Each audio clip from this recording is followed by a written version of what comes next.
Assalamualaikum warahmatullahi wabarakatuh. Gimana kabarnya hari ini? Semoga baik-baik semua ya, dan semoga masih semangat untuk belajar, walaupun belajarnya masih online semua, masih semangat untuk mengerjakan tugas-tugasnya. Di hari ini pelajaran kearsipan, kita akan membahas tentang sistem wilayah atau geographical filing system. Materi hari ini kita ada 3 materi. Yang pertama, pengertian penyimpanan sistem wilayah. Yang kedua, kelebihan dan kekurangan sistem wilayah. Ketiga, pembuatan daftar klasifikasi wilayah. Pengertian penyimpanan sistem wilayah. Sistem wilayah adalah sistem penyimpanan dokumen, berkas atau arsip yang dijadikan dokumen dalam penemuan kembali arsip secara cepat dengan pertolongan wilayah dari pengirim surat ataupun wilayah yang dikirimkan surat. Ini yang bisa dilihat dari namanya, sistem wilayah. Kalau dari namanya itu sudah pasti yang pertama kita lihat daftar klasifik. Untuk membuat daftar klasifikasi untuk penyimpanannya itu berasal dari wilayah. Kalau untuk surat masuk berarti dari pengirim, alamat pengirim. Kalau untuk kita surat keluar itu alamat yang dituju.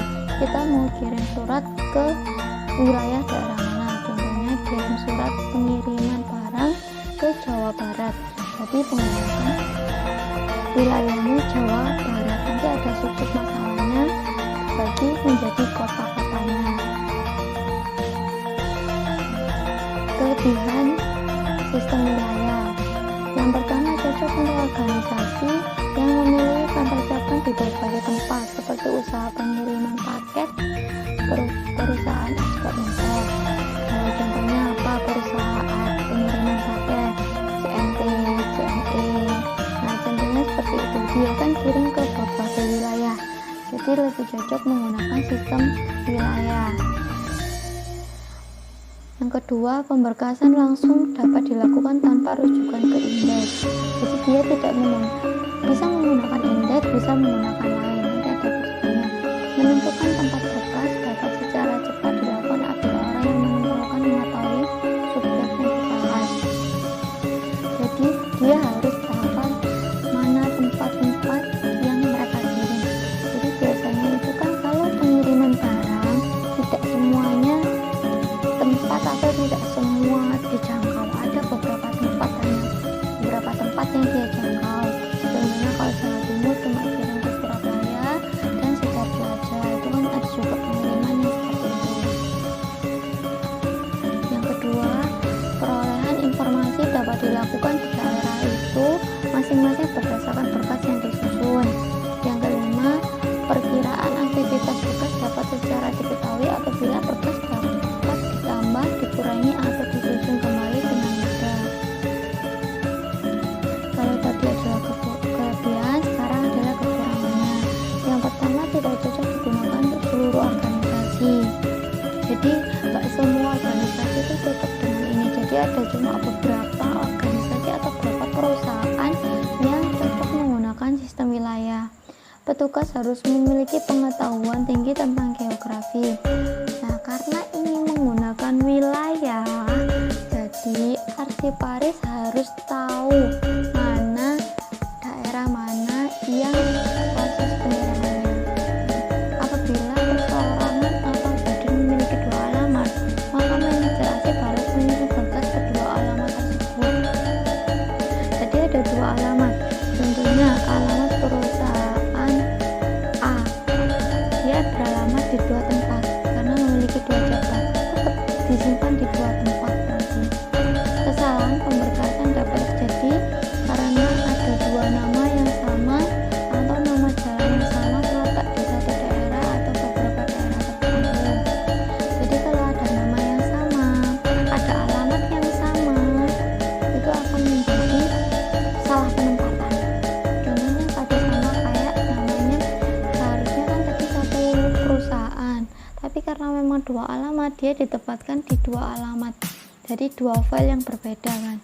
Seharusnya kan kalau bisa ditempatkan dalam satu file karena satu perusahaan. Pembuatan daftar klasifikasi sistem wilayah. Susunan arsip sistem wilayah bersifat tidak langsung.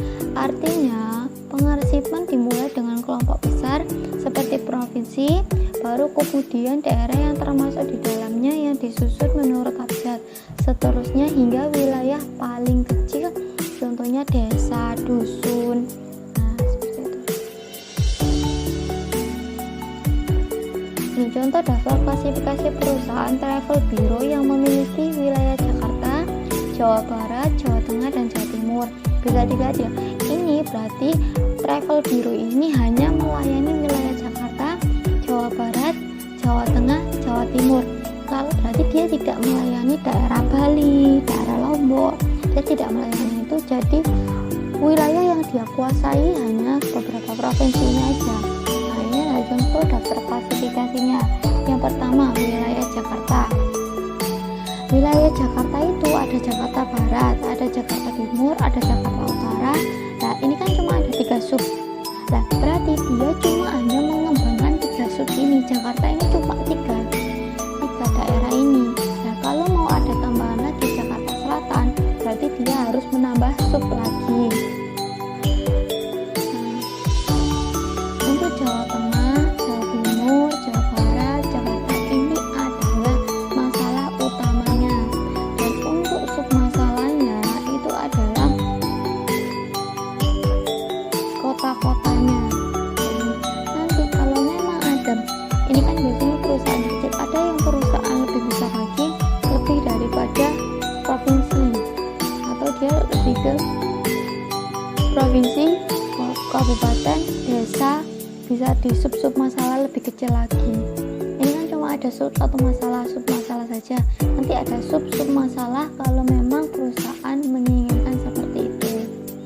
Bisa dilihat ya, ini contoh daftar klasifikasi sistem wilayah. Peralatan dan perlengkapan yang dibutuhkan: lemari arsip, banyaknya latih saji disesuaikan dalam sistem masalah utama. Jadi contohnya sesuai dengan provinsi ya, Jakarta, Jawa Timur, Jawa Barat, Jawa Tengah. Dan itu sesuai dengan perusahaan. Guide yang diperlukan sebanyak masalah atau sub masalah. Jadi ini sesuai dengan sub masalahnya. Folder sesuai dengan sub masalah juga. Kartu klaper. Nah, kartu klaper ini sebagai ganti kartu indeks. Jadi bisa menggunakan kartu indeks, bisa menggunakan kartu klaper. Jadi dua ini tuh hal yang sama sebagai petunjuk. Nah, kartu klaper ini untuk mempermudah penemuan kembali bila peminjaman upah wilayah atau persoalan arsip yang dimintanya. Kartu indeks digunakan apabila tidak menggunakan kartu klaper. Jadi dipilih salah satunya. Rak sortir sesuai kebutuhan. Oke, ada pertanyaan dari sini. Mungkin banyak yang sudah paham ya. Kalau memang ada yang belum paham, silakan ditanyakan ke guru, ke Bu Eni atau ke saya langsung. Bisa melalui chat atau bertemu di ruang guru. Kita piket hari Selasa. Oke. Semoga ilmu hari ini bermanfaat dan kita semua diberi kesehatan. Dan semoga corona ini cepat selesai dan kita bisa bertatap muka.